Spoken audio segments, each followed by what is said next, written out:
In this video, we'll finalize our initial gateway config and then provision our branch switch as well as an AP into Central. Launch the Network Operations app. In the context menu, select our group. Click on Devices and select the Gateways tab. Now we need to change some settings on the gateway that are device specific. In order to do that, we'll need to get into the device config mode. Click on the gateway and select Device on the context menu. You'll notice that you're now in device context, as indicated by the gateway name in the context filter field. The first thing we're going to change is the gateway hostname. Click on the hostname tab, give it a name, and click on Save Settings. To set our Management VLAN IP, navigate to the Interface tab, then the VLANs tab. Select the Management VLAN, then again select VLAN 1.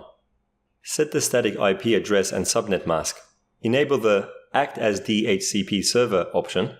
Configure the network default gateway and DNS options. Click on Save Settings. Let's plug a laptop into interface GE0 to test our connectivity. You can see that the laptop obtained an IP address and it has full internet connectivity. Now we're ready to provision our branch switch and then the access point. We've already added these devices to our Central account in the previous video. The first thing we're going to do is license them. Navigate to Account Home and click on License Assignment. Select your AP and click on Manage. Choose Advanced License Type and click on Update. Click on the Switch tab and repeat the process with your switch. Plug in your switch port 1 to interface GE0 on your gateway and power up the switch. While we're waiting for it to power up and provision, we'll create the group config for it. Navigate to Account Home and launch Network Operations.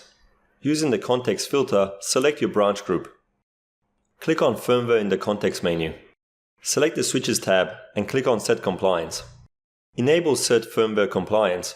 Select the recommended firmware version under AOS-CX. Check Auto Reboot and click on Save and Upgrade. Click on the AP tab and also set the firmware compliance accordingly. Change back to Global View under Context Filter and click on Organization in the context menu. Click on Groups. If your switch has been provisioned successfully, it will appear under the Unprovisioned Devices group. Select your switch and click on the Move Devices button. Select our branch group and click on Move. We will now also connect our access point to switch port number 2. Allow 5 to 10 minutes for the AP to fully provision. If your AP has provisioned successfully, it will appear on the list of connected devices. You may have to refresh your screen by going back to Organization in the context menu and clicking on Group to see the AP.